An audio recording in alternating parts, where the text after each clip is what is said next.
जय श्री कृष्णा। हिंदू पंचांग के अनुसार आषाढ़ मास के कृष्ण पक्ष में आने वाली एकादशी को योगिनी एकादशी कहा जाता है। इस दिन भगवान विष्णु और माता लक्ष्मी की पूजा करने के साथ ही व्रत भी रखना चाहिए। पद्म पुराण में योगिनी एकादशी को विशेष एकादशियों में से एक माना जाता है। इस दिन व्रत रखने से 88,000 ब्राह्मणों को भोजन कराने के बराबर पुण्य की प्राप्ति होती है। इसके साथ ही मृत्यु के बाद मोक्ष भी प्राप्त होता है। आइए सुनते हैं योगिनी एकादशी की व्रत कथा को और चलते हैं कुरुक्षेत्र में, जहाँ पर धर्मराज युधिष्ठिर भगवान श्री कृष्ण से कहते हैं, हे जनार्दन, आपने ज्येष्ठ मास में शुक्ल पक्ष की निर्जला एकादशी कथा सुनाई है। अब आप कृपा करके आषाढ़ मास के कृष्ण पक्ष की एकादशी की कथा का वर्णन कीजिए। इस एकादशी का क्या नाम है, उसका महात्म्य क्या है, यह सब सुनाइए प्रभु। यह सब सुनकर भगवान मुरली मनोहर ने कहा, हे राजन, आषाढ़ मास के कृष्ण पक्ष की एकादशी का नाम योगिनी है। इसके व्रत से समस्त पाप नष्ट हो जाते हैं और इस लोक में भोग तथा परलोक में मुक्ति देने वाली यह एकादशी है। हे राजेश्वर, यह एकादशी तीनों लोकों में प्रसिद्ध है। इसके व्रत करने से मनुष्य के समस्त पाप नष्ट हो जाते हैं। अब मैं आपको इसकी कथा सुनाता हूँ, आप ध्यानपूर्वक श्रवण करें। अलकापुरी नाम की नगरी में कुबेर नाम का एक राजा राज्य करता था। वह बड़ा ही शिव भक्त था। उनकी पूजा के लिए एक हेममाली पुष्प लाया करता था। उसकी विशालाक्षी नाम की बड़ी ही सुंदर स्त्री थी।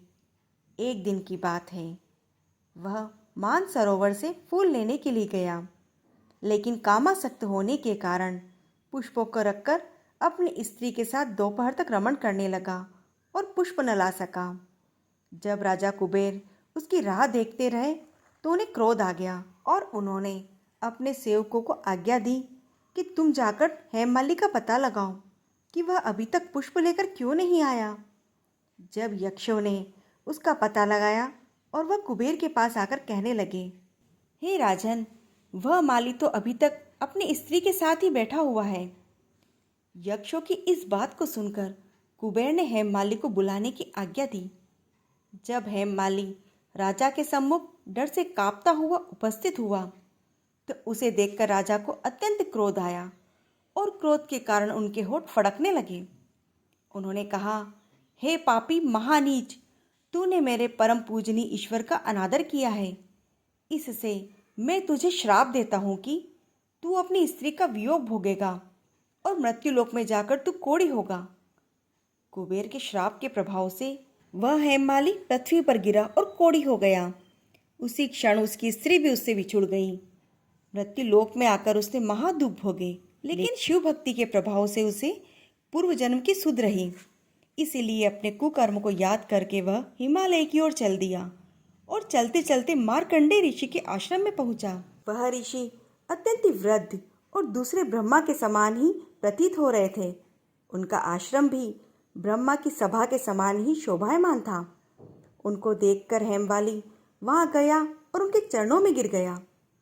यह सब देखकर मार्कंडेय ऋषि बोले कि तूने कौन से खोटे कर्म किए हैं जिससे तुझे इतना महान दुख हो रहा है। इस पर हेममाली बोला, मुनिवर, मैं यक्षराज कुबेर का सेवक था और मेरा नाम हेममाली है। मैं राजा की पूजा के लिए नित्य प्रति फूल लाया करता था। एक दिन अपनी स्त्री के साथ विहार करते करते देर हो गई और दोपहर तक फूल लेकर नहीं पहुंचा तो राजा ने मुझे श्राप दे दिया कि तू स्त्री का वियोग भोग और मृत्युलोक में जाकर कोढ़ी बन जा। इसीलिए मैं कोढ़ी हो गया हूँ और महान दुख भोग रहा हूँ। अब आप कोई ऐसा उपाय बताएं जिससे मेरी मुक्ति हो जाए।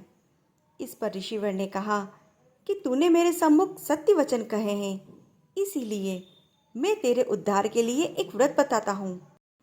यदि तू आषाढ़ मास के कृष्ण पक्ष की योगिनी नामक एकादशी का व्रत करेगा तो तेरे समस्त पाप नष्ट हो जाएंगे। इस पर हेममाली बहुत ही प्रसन्न हुआ और मुनिवर के वचनों के अनुसार उसने योगिनी एकादशी का विधि पूर्वक व्रत किया, जिसके प्रभाव से वह फिर से अपने पुराने स्वरूप में आया और अपनी स्त्री के साथ विहार करने लगा। भगवान श्री कृष्ण कहते हैं, हे राजन, इस योगिनी एकादशी की कथा का फल 88 सहस्त्र ब्राह्मणों को भोजन कराने के बराबर है। इसके व्रत से मनुष्य के समस्त पाप दूर हो जाते हैं और उन्हें स्वर्ग की प्राप्ति होती है। इसी प्रकार की कथाओं का आनंद लेने के लिए आप इस चैनल को सब्सक्राइब जरूर करें और इस कथा को लाइक व शेयर करें। जय श्री कृष्ण।